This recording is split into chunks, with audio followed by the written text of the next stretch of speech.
Andrew, just let me know if you got questions. All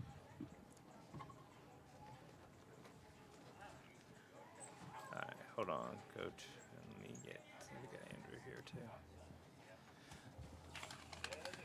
Yep, I can hear you. All right. We're joined by Charleston head coach Robin Harmony and Taryn Barbeau. And coach, impressive victory. Just your comments on the win. Well, I think that the very first game in any tournament like this is the hardest one. Not that the other next two aren't going to be tough, but our kids settled down quickly. We had 4 guys in double figures. We made them turn the ball over 27 times. It was our defensive effort that made all the offense happen. Every time we got a turnover, we were able to get an easy bucket. Just really proud of our kids, the way they played, how they kept their composure. If you really look at our roster, we're not an old roster. We're young, and when you look at Delaware, they have all the grads. So for us, our kids to come in there with that composure, to get the job done, really proud of them. And now we move on to the next one, and now they're used to the rims, they're used to the gym, and we just got to get the job done tomorrow. Darren, what did you sense defensively, the way you were able to turn them over and really change the momentum?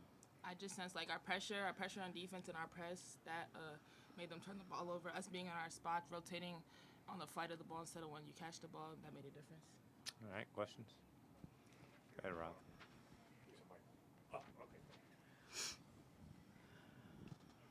Yeah, for Taryn, obviously the defense, specifically the last 2 to 3 weeks, what has clicked defensively for you all to enable you all to have this type of success? Like, is it just more attention to detail? Is it just more focus? Is it just y'all just y'all just in the right spaces? Just what's happening? We just been putting the work in practice, making sure we get everything right, make sure everyone's in their spots at the right time, making sure we know what to do if someone does something. So we just been doing that. Andrew, you have a question for them? Yeah, sure do.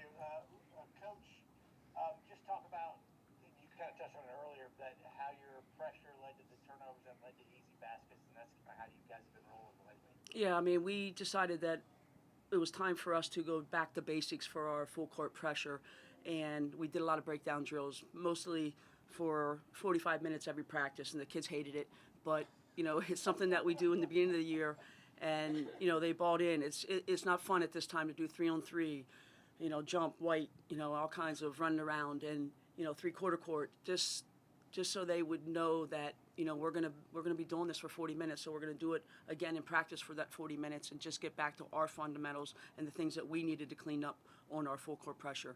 And our kids did it. Our practice players, our men helped us with that, because you really do get tired, and they're going rep after rep after rep, and they just they're great kids. They really take pride in what they do, especially on the defensive end.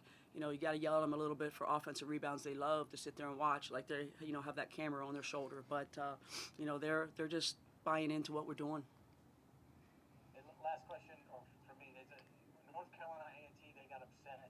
Did you kind of mention that, like, hey, doesn't matter what the seeds are, anything can happen in a tournament, or did you even address that at all? Well, during pregame meal, they had the game on, and they watched it, and I really didn't address it because it doesn't affect us. We still have to come in and do our job, because in this league, it's already been proven that anybody could knock you off at any time, and it's happened today. It happened in the past, so we're just worrying about us winning one game at a time, and obviously we did that tonight.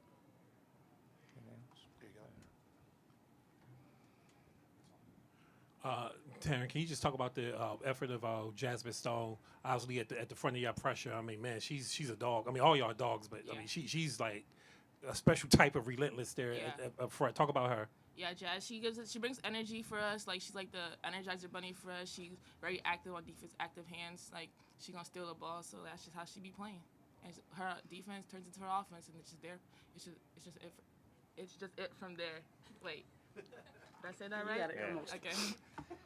Coach, maybe some comments on Laura Rokel, too. 16 points, 8 of 9, 7 boards, 3 steals, 2 blocks. Yep. Kind of filled the stat sheet quite a bit. You could say one word if you want to describe Laura.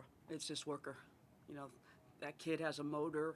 I almost don't want to take her out, but I knew that we have 2 more games to play, and I forced myself to sub her and let her sit. But that kid is just fan favorite. Everybody loves to watch her play, and it's just because she sticks with the system. We yell at her a lot, but it's okay because she takes it. She's tough, and she gets that ball in there, she's going to lay it in the basket. If anything, Taylor kind of forces it to her a little bit too much.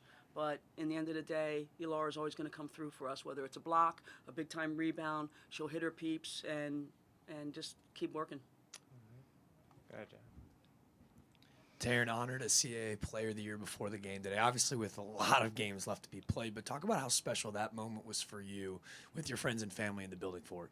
It was special because at the beginning of the season, I started off a little slow, but then I picked it up at the end of the season. I just kept working hard, kept staying true to myself, and yeah, that was it. All right. Anything else? All right. Congratulations. See you tomorrow. Thanks. Appreciate it.